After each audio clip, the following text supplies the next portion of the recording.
ഇതൊരു ടെക്നോളജിയാണ്, പ്യുവർ ടെക്നോളജിയാണ് നമ്മളിവിടെ ട്രസ്റ്റ് ചെയ്യേണ്ടത്. ബ്ലോക്ക് ചെയിൻ എന്ന് പറയുന്ന ഈ ഒരു ഇൻഡസ്ട്രിയെ നമുക്ക് വിശ്വസിച്ചാൽ ഇപ്പോൾ നമ്മൾ ക്രിപ്റ്റോ കറൻസിയിൽ ഇൻവെസ്റ്റ് ചെയ്യണം എന്നൊക്കെ പറയുമ്പോൾ ഒരു സാധാരണക്കാരൻ്റെ മനസ്സിലുണ്ടാകുന്ന ഒരു ആശങ്ക ഞാൻ ചോദിക്കട്ടെ. അതായത് എനിക്കൊക്കെ എപ്പോഴും ഉണ്ടാകുന്ന കാര്യം, അതായത് നമ്മളുടെ കയ്യിൽ പോലും പിടിക്കാൻ പറ്റാത്ത ഒരു മണി വാല്യൂ, അല്ലെങ്കിൽ നമ്മളുടെ ബാങ്കുകളെ വിശ്വസിക്കാതെ നമ്മൾ എന്തിന് ഈ ഡിജിറ്റൽ മണിയിൽ വിശ്വസിക്കണം, ഈ ക്രിപ്റ്റോയിൽ വിശ്വസിക്കണം? ഇതെല്ലാവർക്കും ഉണ്ടാവും ഇങ്ങനെ ഒരു ആശങ്ക. അങ്ങനെയുള്ള ചിന്തിക്കുന്ന ആളുകളോടൊപ്പം എന്താ പറയുക? ഒത്തിരി പേര് ഇവിടെ ഡൗട്ടാണല്ലോ, ഒത്തിരി പേര് ചോദിച്ചൊരു ചോദ്യമാണ്, നമ്മൾ എങ്ങനെയാണ് ഈ പറയണ പോലെ നിങ്ങൾ ചോദിച്ച പോലെ തന്നെ നമുക്ക് കാണാതെ നമ്മൾ പിടിക്കാത്തൊരു സാധനം നമ്മൾ എങ്ങനെയാണ് വിശ്വസിക്കുക? ഒരു ഡിജിറ്റൽ കോഡ് മാത്രം നമ്മളവിടെ കാണുന്നുള്ളൂ.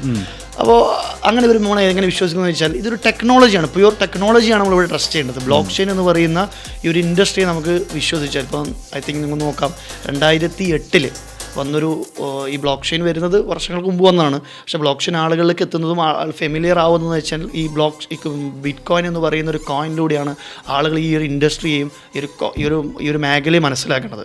അപ്പോൾ 2008 വെറും നമ്മൾ എന്നാ പറയേണ്ടത് 2 രൂപയിലധികം അല്ല 2 രൂപ താഴെ വരുന്ന ഒരു എമൗണ്ട്, ഒരു സംഖ്യയായിരുന്നു ബിറ്റ് കോയിൻ എന്ന് പറയുന്ന റേറ്റ്.